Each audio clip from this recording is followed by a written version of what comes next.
छलफल भएछ तपाईहरुले यसलाई कुन रूपमा लिनुभएको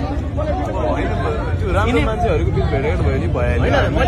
रविले त हिजो प्रचण्ड कार्ड पनि प्रयोग गरेका हुन् केपी कार्ड पनि प्रयोग गरेका हुन्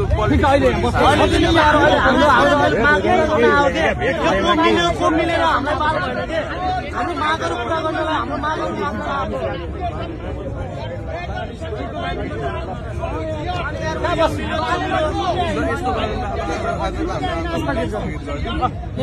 यहाँ बसेर उ गर्छ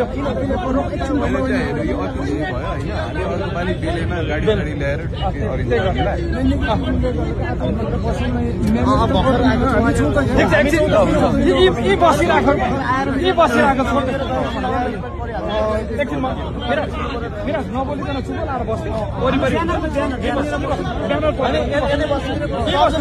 यही बस